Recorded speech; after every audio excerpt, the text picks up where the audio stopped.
What's up, ladies and gentlemen?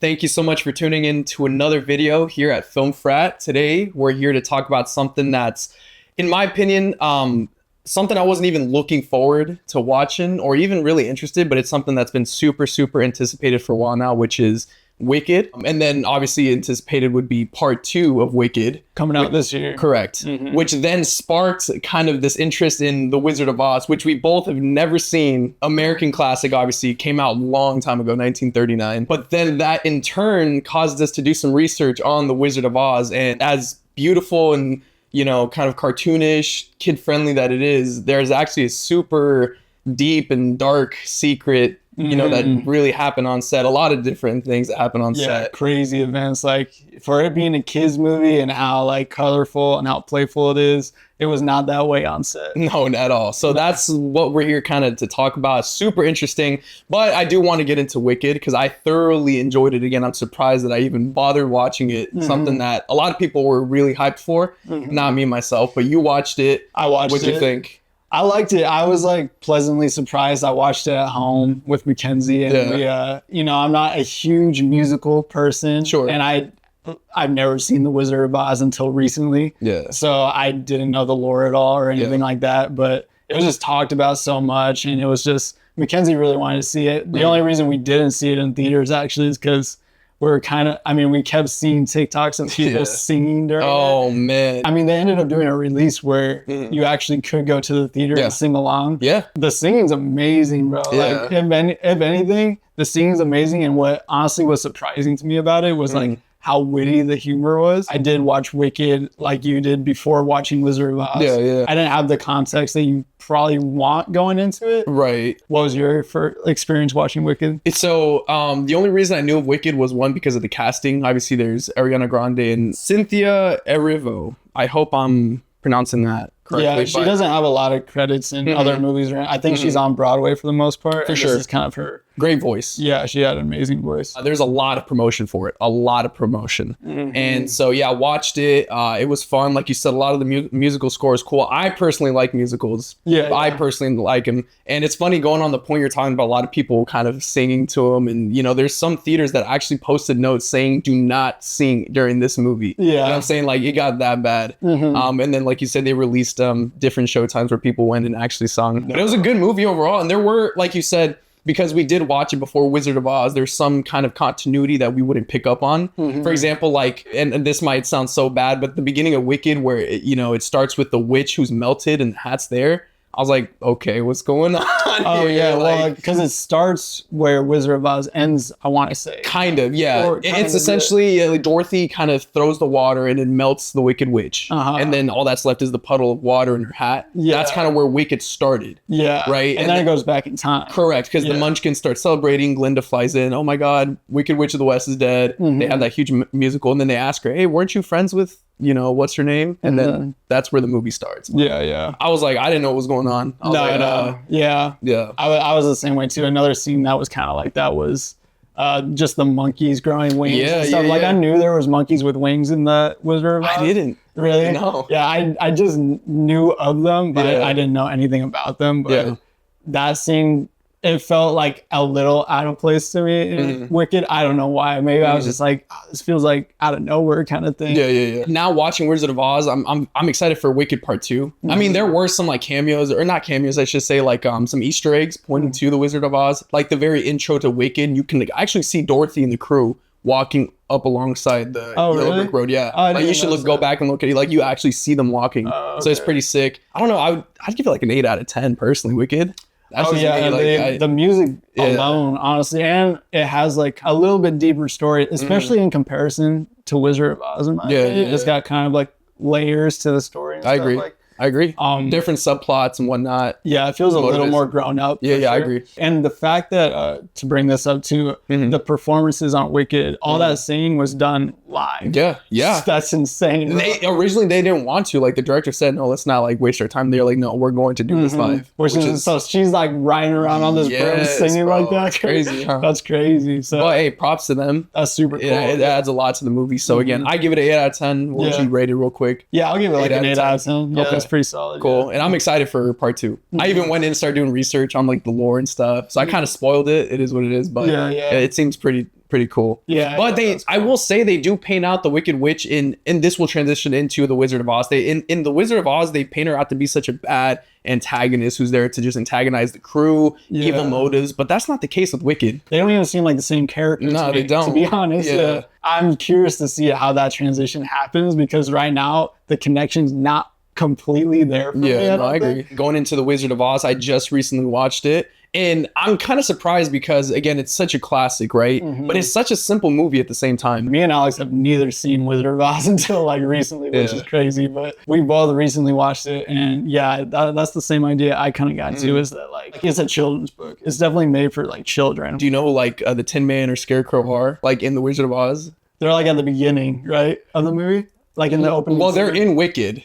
Are they? But again, the actors or no, like the actual characters. Oh, actually, no, I don't. Okay, we can maybe talk about that later. It's spoilers, but again, I got freaking started doing all this research. It's crazy. It's fun. But yeah, Wizard of Oz. Just recently watched it. I enjoyed it, dude. Surprisingly, like I was like, this is a good film. I could see why people really enjoy it. Like it's literally considered a classic, and I enjoyed the music. Like into Over the Rainbow, like such a classic, and it just stuck. I don't know, it just stuck with me. I'd definitely rewatch it again. Yeah, I think I would too, which surprises me so much because I've stayed I kind of stayed away from it for a long time just because I didn't think it was something I was going into like.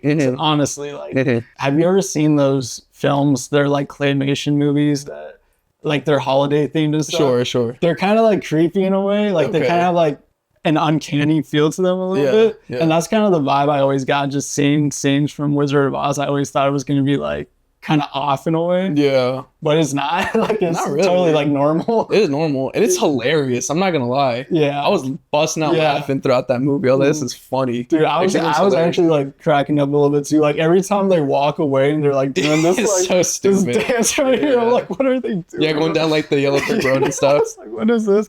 Yeah. It's so I liked it. Yeah. I think the most funny was the lion, dude. He was hilarious. Dude. Like I said, he like popped out, he's like, all right, put him up, and he just starts squaring up with everybody. So the guy's funny, hilarious. I would say my favorite character, honestly. Yeah, the lion. Yeah. But I mean, overall, shoot, I don't know. What would you rate that one? The Wizard of Oz. Well, given that it was like 1939 when that came out, and like how, dude, it's like it got to be like a 9 out of 10. It's good too, though. Like it's not just like the fact that it's in color and it came back then and all the crazy sets. Like the story is actually cohesive and good, which is like so surprising given like everything that went into making it. We can get into it.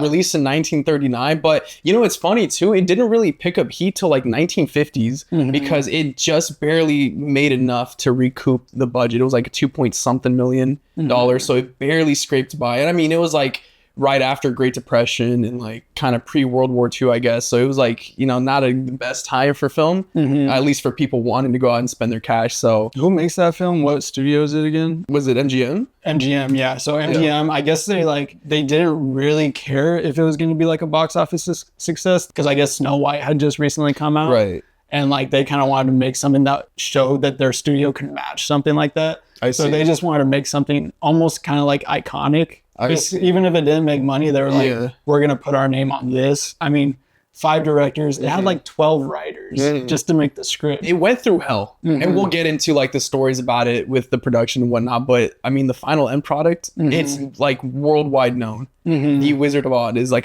just saying those words alone, you can already picture the characters and whatnot. But let's get into some of these crazy stories, these insane onset stories that after doing the research, I was like, bro. And to think like at the time where film was and kind of like the norms, you know, there wasn't really a lot of stuff kind of controlling the film world.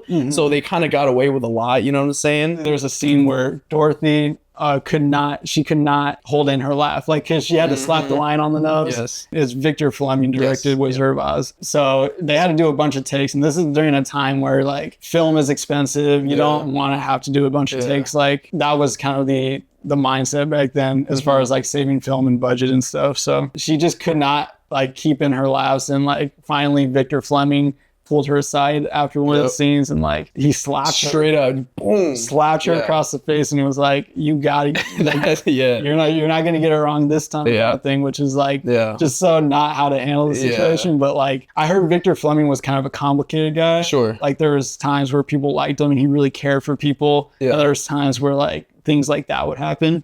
So I guess he was kind of a complicated dude, but like you don't ever want to get slapped while you're working, bro, for anything. And like you're a star in a movie like Judy Garland, she went through a lot. She went through a lot, which speaking of, at the beginning of the production, even before they started filming, when they were actually like processing the story, like they were originally going to get Shirley Temple, which hearing that name alone brings back so many memories. I don't know if you remember the commercials, like Shirley Temple, they were advertising her music and stuff. She was like, obviously back in the day. Yeah, they were originally going to cast her as Dorothy for this film, but I guess they had complications with not only like licensing issues and whatnot, but I guess her voice didn't really match the musical score that they had planned and stuff, so they scrapped her and they got Judy Garland, who at the time was what, like 15, 16, again, young child, well, kind of up and coming. Yeah, she did a lot of singing since she was a kid, I guess, you know, and she worked a lot with her mom to get these gigs and whatnot, but she was not treated very well. No, I mean, she's a child, and just to get into like behind the scenes of her, she was on a bunch of like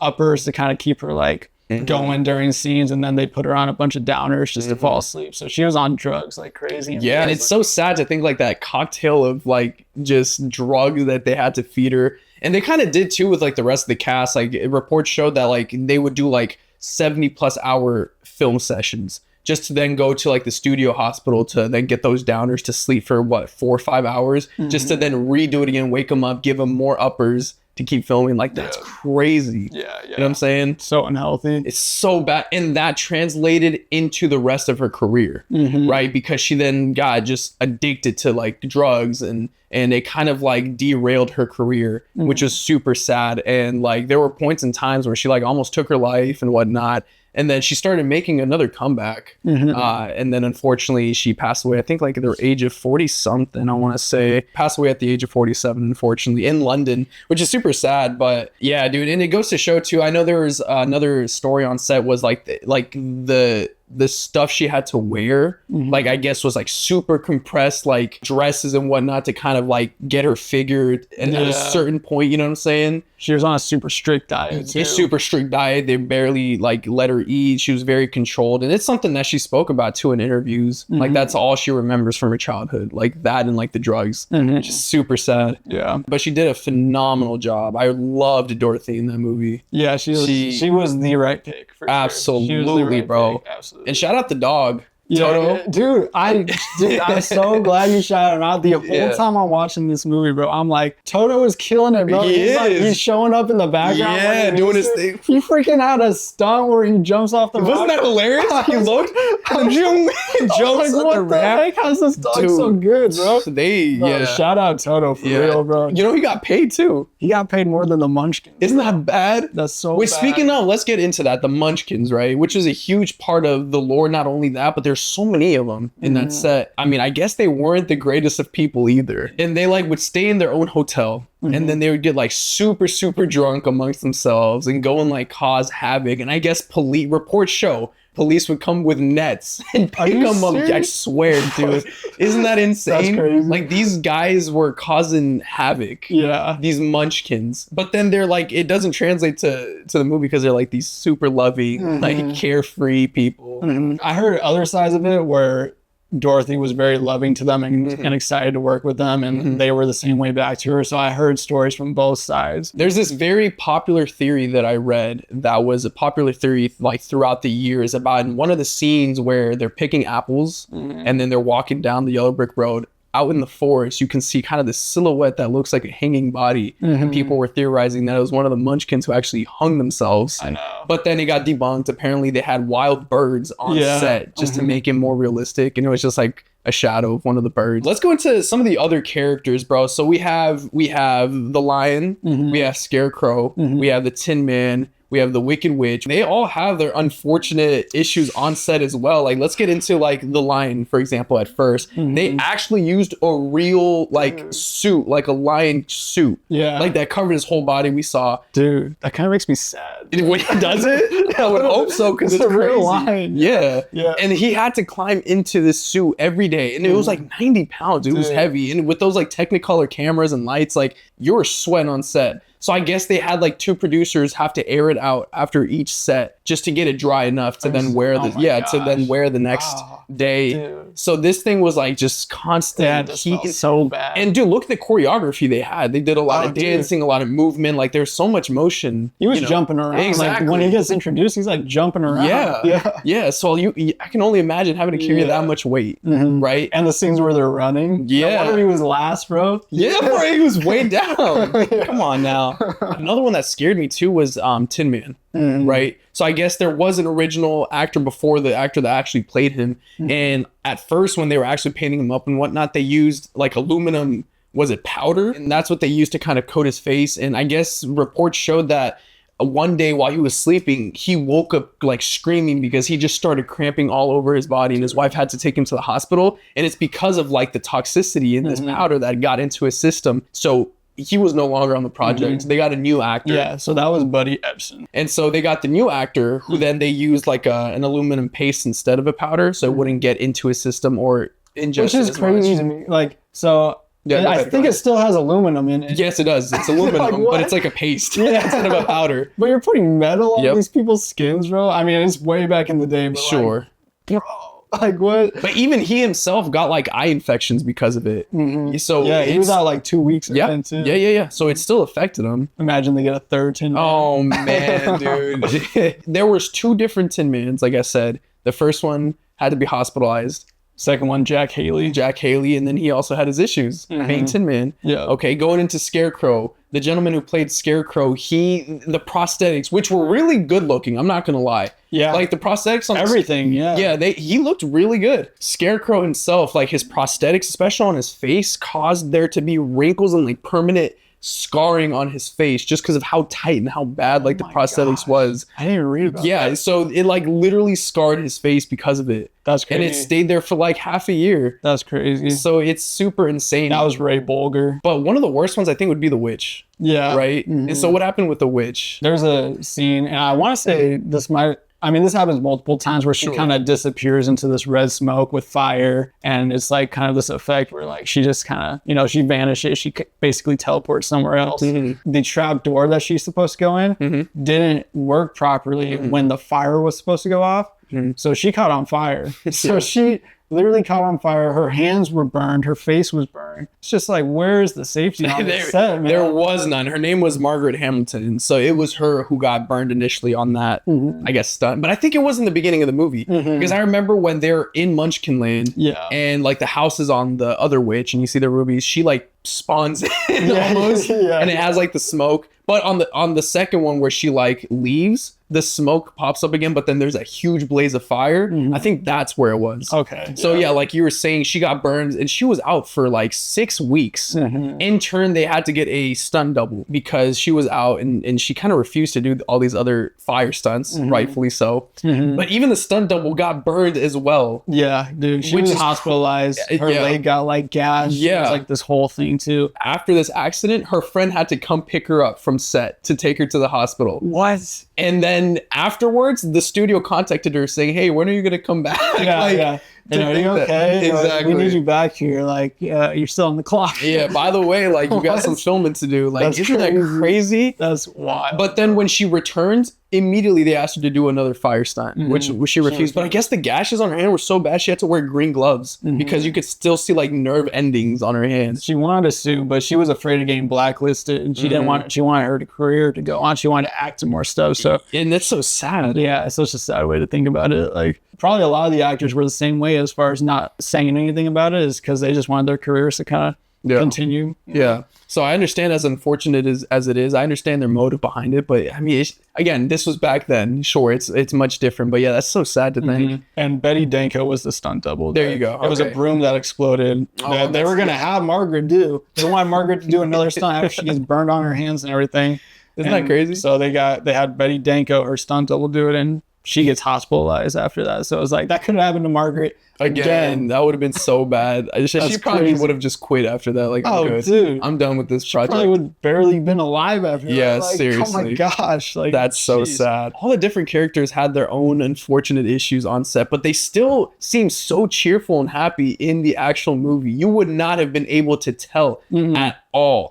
At all. It's crazy how cohesive that movie is to me. Yeah. Given like everything we just said about the on-set stuff, 5 directors and 12 writers, like for all that to come into like a really good movie is insane to me. Like, I don't know how that happened. Yeah, no, for sure. And speaking about how cohesive it actually feels, I guess The Wicked Witch of the West had far more scenes that were actually filmed and they were supposed to be incorporated into the film. But because people complained about how actual frightening and scary they were, they removed a lot of her scenes, which is why she's not really in the movie as much. Definitely less than I thought she was going to be. Right, exactly. So she had far more scenes, but they kind of cut them out. They're like, yo, this is too frightening. This is too scary for kids. It's a kid film at the end of the day. So they cut her out. But it still seems like you said, a cohesive story at the end of the day. How did you feel about the ending though? It was too easy.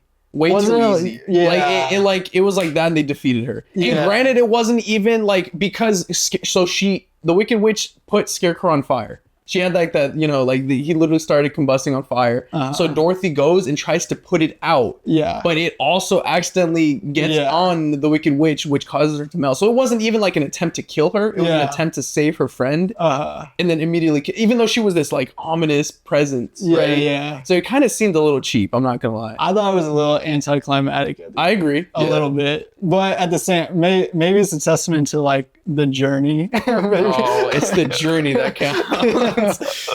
But that's my only way of like putting it in my head and being like, okay, I'm okay with this. Well, I will say this, and we could get into spoilers or if you're interested in the deeper lore, but there is deeper meaning behind her death. Okay. Let's just say. Let's go for it. You want? Yeah. Okay, so this will be revealed in part 2. So spoilers for those who want to watch part 2 who don't know the story. So let's just disclaimer right now. Okay, skip ahead. In Wicked Part 2, it'll obviously showcase the same death, beat for beat, where you know Elphaba kind of disintegrates. But during that time, Glinda, Ariana Grande's character, actually sees it and she gets very sad, like, oh, my friend just dies. However, she's not actually dead. What happens is during Wicked Part 1, you know, Fiyero, which is kind of Glinda's boyfriend, like that prince looking dude. There was kind of this intimate moment between Elphaba and Fiyero in the forest where they're holding the cub, which is actually supposed to be the lion.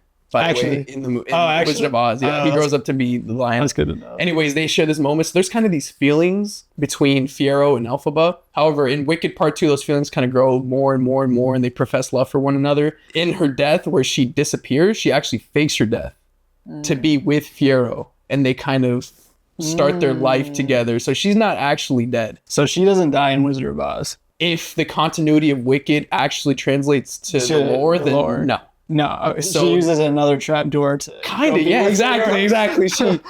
However, let's get into it. In Wicked Part 2, so there's Fiyero, and then there's another prominent character. Do you remember Bach? He's the one who asked out Elphaba's sister to the dance. She's in the wheelchair, and he's another munchkin, right, that she falls in love with. However, in Wicked Part 2, Fiyero is the Scarecrow, and Bach is the Tin Man. So I guess in Wicked Part 2, the story goes that Nessa Rose, which is the sister Elphaba, she becomes like a very evil witch. Okay, the mayor of Munchkinland actually dies, so she takes over. Her dad dies, so she's now kind of the ruler. And there's a part where Bach wants to leave to go profess his love to Glinda, and she tries stopping him. So she casts a spell, like a love spell, but it kind of backfires and it causes his heart to shrink, which is why the Tin Man doesn't have a heart in the Wizard of Oz. So that means Bach is the actual Tin Man. Fiyero is actually the Scarecrow. That's crazy. So that means the Scarecrow and Tin Man were actually in Wicked. They're just not them yet. Because my theory would be this, that they actually do Wicked Part 1 and Wicked Part 2, but if they have the rights, obviously they'd have to go through production, but they would make a remake of The Wizard of Oz. Because I was thinking there might be some kind of issues with licensing. I'm actually surprised it hasn't happened yet, though. Well, they made an Oz movie. That's like true. The Oz, the Great and Powerful, that's whatever. True. They had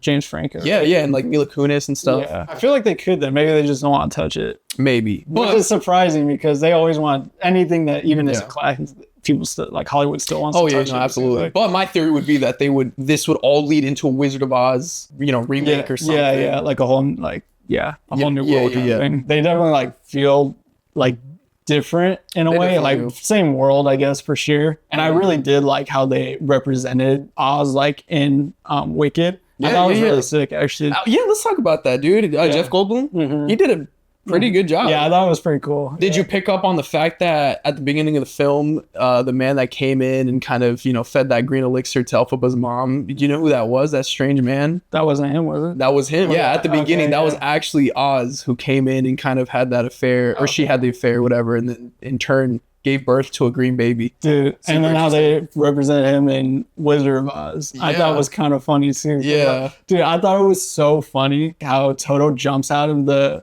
hot air balloon and the dude just starts taking off. It's so stupid, bro. It's so dumb. And then she's like, no, wait for me. He's like, I can't control it. Yeah, it's like, bro, this what? dude runs this place. He does not. He's like, I can't. Why not? I don't know how to control it. And then he just flies away. I'm like, I was dying, bro. I was like, that was the dumbest like, she went through thing. all this just for this guy to take off without her. Yeah, pretty much. And then, the story's cool. All right, let's go back to Kansas. You had the power in you all along. It's like, okay.